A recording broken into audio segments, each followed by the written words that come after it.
अस्सलाम वालेकुम स्टूडेंट्स, क्या हाल हैं? ठीक ठाक हैं। उम्मीद करता हूँ कि आप खैर आफियत से होंगे। लास्ट टाइम बेटा हम लोगों ने टॉपिक पढ़ा था find the 3 cube roots of unity.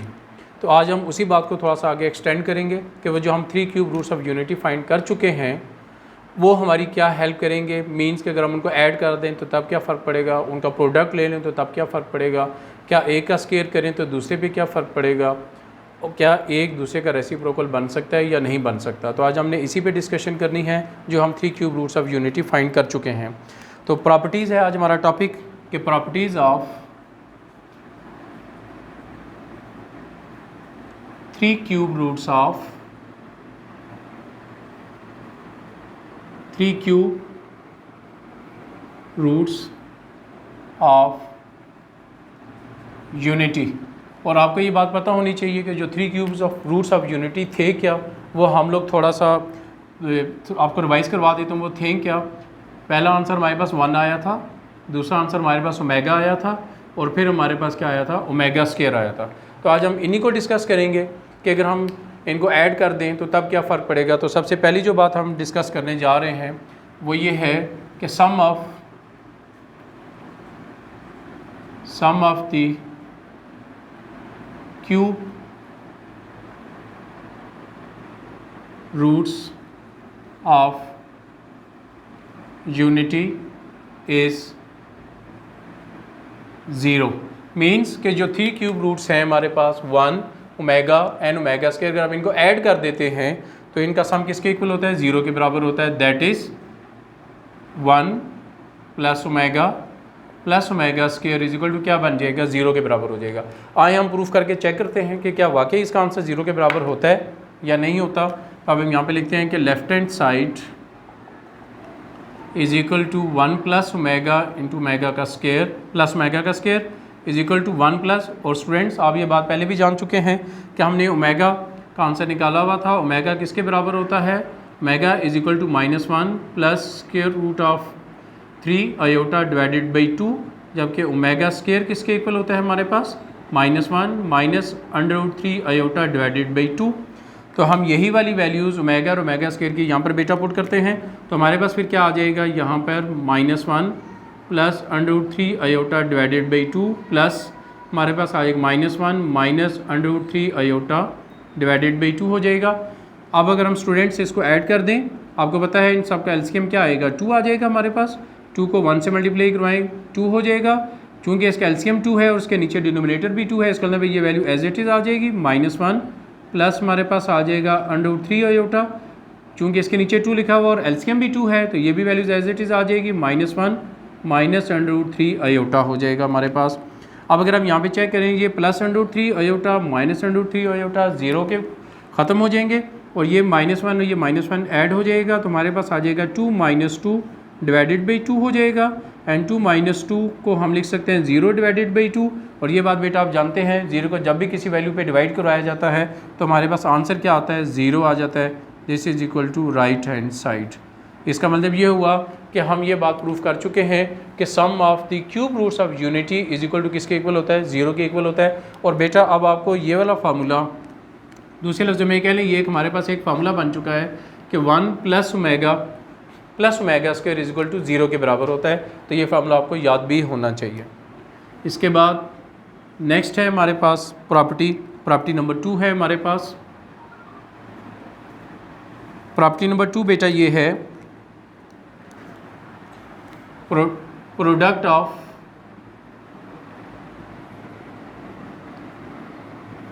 Cube roots of unity is 1। Means कि अगर आपके पास जो 3 हमारे पास रूट्स थे 1 ओमेगा स्क्वायर एंड 1, अगर हम इनको प्रोडक्ट मीन कि इनको अगर हम मल्टीप्लाई करवा देते हैं तो हमारे पास जो आंसर आना चाहिए वो क्या होना चाहिए? 1 होना चाहिए। That is 1 into mega square is equal to क्या होगा? 1। दिस इज अप्लाइज दैट हम यहाँ से अगर इनको मल्टीप्लाई करवा दें तो ये भी रिजल्ट प्रोड्यूस हो जाता है कि ओमेगा क्यूब किसके इक्वल हो जाएगा? 1 के इक्वल हो जाएगा हमारे पास। अब देखते हैं, चेक करते हैं कि क्या वाकई ऐसा होता है या नहीं। हम यहाँ पर वैल्यूज पुट करेंगे तो left hand side is equal to 1 into omega square. अब स्टूडेंट्स आपको पता है ओमेगा किसके इक्वल होता है, -1 प्लस √3 ओमेगा डिवाइडेड बाई 2 के। ओमेगा स्केयर किसके इक्वल होता है, -1 माइनस √3 ओमेगा डिवाइडेड बाई 2 के। यही वाली वैल्यूज़ आप यहाँ पर बेटा पुट करते हैं, 1 into mega -1 plus √3 iota divided by 2, हमारे पास आ जाएगा -1 माइनस √3 आयोटा डिवाइडेड बाई क्या हो जाएगा 2। अब 1 को तो किसी भी वैल्यू से मल्टीप्लाई करवाएं तो आंसर 1 ही वही नंबर ही हमारे पास आता है। डिनोमिनेटर को मल्टीप्लाई करवाएं, 2 इंटू 2 क्या बन जाएगा हमारे पास 4 बन जाएगा। और इन वैल्यूज़ को अगर आप लिखते हैं -1 plus √3 iota into -1 minus √3 iota. अब आप स्टूडेंट्स, अब आपने ये फार्मूला 7th 8th क्लास में भी पढ़ा हुआ है कि अगर हमारे पास ये लिखा हुआ होता है a माइनस बी इंटू हमारे पास हो जाए a प्लस बी, तो ये इक्वल होता है हमारे पास a का स्केयर माइनस b के स्केयर के इक्वल होता है। यहाँ पर देखें तो ये a की जगह -1 आ गया और b की जगह √3 आयोटा, इस means a plus B a minus B, तो ये इक्वल हो जाएगा -1 का स्केयर माइनस √3 आयोटा का स्केयर डिवाइडेड बाई 2। जब हम इसको ओपन करते हैं, -1 का स्केयर ओपन करें, आंसर 1 आ जाएगा हमारे पास, माइनस एज इट इज़ आ जाएगा, √3 इससे कैंसिल आउट हो जाएगा तो आंसर क्या आ जाएगा 3 हो जाएगा। और इस आयोटा का स्केयर जब आप ओपन करेंगे तो क्या आंसर आ जाएगा -1 आ जाएगा। उस माइनस को बेटा जब इस माइनस से मल्टीप्लाई करवाएंगे तो ये क्या बन जाएगा प्लस हो जाएगा और डिवाइडेड बाई 2। आप साइड पर रीज़न दे सकते हैं कि आयोटा स्केयर ये इक्वल होता है -1, ये आप चैप्टर नंबर 1 में पढ़ चुके हैं कि आयोटा स्केयर किसके इक्वल होता है -1 के। अब 3 + 1 यहाँ पर 4 आता है हमारे पास, ये भी 4 है हमारे पास। अब 3 + 1 को ऐड कर दें तो आंसर क्या हो जाएगा 4 डिवाइडेड बाई 4, 4 को 4 पे डिवाइड कर दें, आंसर क्या आ जाएगा 1 हो जाएगा। And this is equal to right hand side. तो इसका मतलब ये हुआ, यहाँ से हमने एक रिजल्ट ये भी प्रूफ कर लिया कि मेगा क्यूब किसके इक्वल होता है 1 के इक्वल होता है हमारे पास। अब ये जो हमने ये प्रूफ कर लिया कि मेगा क्यूब 1 के बराबर है, यहीं से हम 2 रिजल्ट मज़ीद प्रोड्यूस इसके कर सकते हैं। वो 2 रिजल्ट क्या हैं ज़रा उस पर बहस कर लेते हैं।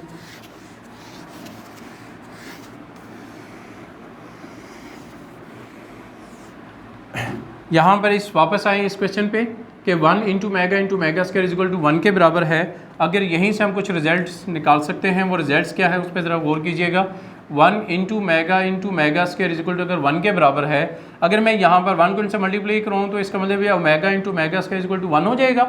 अगर मैं ओमेगा को इधर ही रहने दूँ और मेगा स्क्वायर को राइट हैंड साइड पे शिफ्ट कर दूँ तो ये 1 ओवर मेगा स्क्वायर हो जाएगा हमारे पास। इसी तरह अगर मैं ओमेगा स्क्वायर को इधर ही रहने दूँ और ओमेगा को राइट हैंड साइड पे शिफ्ट कर दूं तो ये 1 ओवर ओमेगा हो जाएगा। तो यहाँ पे स्टूडेंट्स आपने एक पॉइंट नोट किया होगा, अगर हम ओमेगा का आंसर निकालते हैं तो 1 ओवर ओमेगा स्क्वायर आता है, और अगर ओमेगा स्क्वायर का आंसर निकालते हैं तो 1 ओवर ओमेगा के बराबर आता है। तो हम इसका मतलब ये हुआ कि हम यहाँ पर ये बात लिख सकते हैं कि ओमेगा का रेसिप्रोकल होता है 1 ओवर ओमेगा स्क्वायर, और ओमेगा स्क्वायर का रेसिप्रोकल क्या होता है 1 ओवर ओमेगा। फिर आपने ये प्रॉपर्टी चैप्टर नंबर 1 में बेटा पढ़ी होंगी कि इसका मतलब ये हुआ इन दोनों रिजल्ट्स को अगर मैं देखूं तो मैं ये अंदाज़ा लगा सकता हूं कि ये दोनों के दोनों एक दूसरे के मल्टीप्लिकेटिव इनवर्स होते हैं। तो इसका मतलब ये हुआ कि हमें यहाँ पर क्या अंदाज़ा हो गया, ओमेगा यहाँ each complex cube roots of unity, each complex cube roots of unity is reciprocal of other। एक दूसरे के क्या बन जाते हैं, रेसिप्रोकल बन जाते हैं। ऑब्जेक्टिव में आ जाता है ये वाला क्वेश्चन, MCQs में आता है, तो आपने इस बात को भी माइंड में रखना है। और मेगा क्यूब का फार्मूला जो इज इक्वल टू 1 हमारे पास आ चुका है, ये वाला फार्मूला भी बेटा आप लोगों ने याद रखना है क्योंकि ये आगे रिजल्ट्स में बहुत ज़्यादा यूज़ होगा।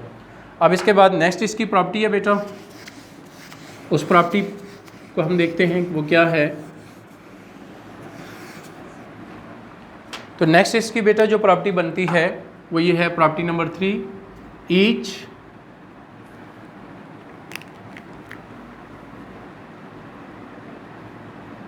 Complex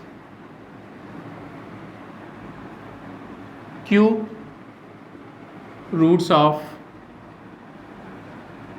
unity is square of others। Means कि एक हमारे पास जो कम्प्लेक्स है, कम्प्लेक्स आपको पता है जो कम्प्लेक्स क्यूब रूट्स हैं एक ओमेगा को दूसरे को ओमेगा स्केयर से डिनोट करते हैं। मीन्स कि अगर हम ओमेगा का स्केयर करेंगे, ओमेगा का स्केयर करेंगे तो ओमेगा स्केयर का आंसर आ जाएगा। ओमेगा स्केयर का अगर हम स्केयर करेंगे तो वो ओमेगा के इक्वल आ जाएगा हमारे पास आंसर। अब हमें ये पता है कि एस दो कम्प्लेक्स रूट्स हैं हमारे पास, एक ओमेगा है जिसको हम -1 प्लस √3 आयोटा डिवाइडेड बाई 2 और दूसरा ओमेगा स्केयर है हमारे पास -1 माइनस √3 आयोटा डिवाइडेड बाई 2। अब हम इस प्रॉपर्टी पे वर्क करने जा रहे हैं कि एक कम्प्लेक्स जो क्यूब रूट है अगर हम उसका स्केयर करते हैं तो वो दूसरे के बराबर आंसर उसका आता है हमारे पास। तो इस प्रॉपर्टी को देखें, सपोज करें कि मैं इसी वैल्यूज़ को अगर मैं लेता हूँ -1 प्लस √3 आयोटा डिवाइडेड बाई 2। अब कहा यह जा रहा है कि इसका स्केयर करेंगे तो अदर रूट आ जाएगा हमारे पास। अगर हम इसका स्केयर कर लेते हैं तो यहाँ पर देखें तो ये a - b का होल स्केयर बेटा ओपन हो जाएगा। अब a - b का होल स्केयर आप लोगों ने प्रीवियस क्लासेस में पढ़ा हुआ है, माशाल्लाह उसका फॉर्मूला आपको बहुत अच्छे तरीके से क्लियर है। a - b का whole square is equal to होगा हमारे पास a का स्केयर प्लस b का स्केयर -2ab के इक्वल होगा। तो यहाँ पर भी हम इसी फार्मूले को ओपन कर लेते हैं। तो हम अच्छा यहाँ पर थोड़ी सी कन्फ्यूजन स्टूडेंट्स के लिए बन जाती है कि यहाँ पर देखें तो दरमियान में प्लस आता है, तो आप अपनी आसानी के लिए इसको ओपन करने से पहले इसको यूं भी लिख सकते हैं, इसका होल स्केयर डिवाइडेड बाई, इसको अगर आप इस फॉर्म में अगर अरेंज कर लेंगी तो आपके लिए बहुत ज़्यादा ईजी हो जाएगा हमारे पास। तो हमारे पास भी यहाँ पर आ जाएगा this is equal to a का स्केयर प्लस b का स्केयर -2 फार्मूले का into a into b divided by 4। क्यों 2 का स्केयर जब आप ओपन करेंगे तो आपके पास आंसर क्या आ जाएगा, 4 आपके पास आंसर आ जाएगा। अब अगर आप इसको ओपन करते हैं √3 आयोटा का स्केयर तो ये इक्वल हो जाएगा -3 के, ये हम पहले भी अभी पढ़ चुके हैं।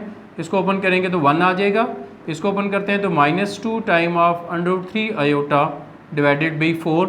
साइड पर आप रीज़न दे देते हैं कि आयोटा का स्केयर किसके इक्वल होता है, -1 के। -3 में से 1 बेटा निकालें तो आंसर क्या आ जाता है, -2 इंटू √3 आयोटा डिवाइडेड बाई 4। अब अगर हम यहाँ से एक काम करेंगे 2 कॉमन ले लें तो हमारे पास आ जाएगा -1 माइनस √3 आयोटा डिवाइडेड बाई 4, इससे कैंसिल आउट हो जाएगा तो हमारे पास क्या आ जाएगा, -1 माइनस √3 आयोटा डिवाइडेड बाई 2 हो जाएगा। तो यहाँ पर बेटा आपने देखा अगर एक रूट इसका -1 प्लस √3 आयोटा डिवाइडेड बाई 2 है तो दूसरा रूट इसका ये बनता है। अगर हमने प्लस वाली वैल्यूज़ का अगर स्केयर लिया है तो यहाँ पर आंसर चेक कर लें कि हमारे पास माइनस वाला आंसर आ गया। अब इसी तरह सिमिलरली अगर आप इसका स्केयर करेंगे तो आपके पास ये वाला आंसर आ जाएगा। ये रिजल्ट आपको पता होना चाहिए। आज के लिए बेटा आप लोगों का इतना ही काम है। इसके मज़ीद कुछ प्रॉपर्टीज़ जब क्वेश्चन आएंगे तो उनके साथ साथ डिस्कस करेंगे। कल इंशाल्लाह हम लोग 4.4 एक्सरसाइज के क्वेश्चन नंबर 1 से काम को स्टार्ट करेंगे। आज के लिए बेटा इतना ही।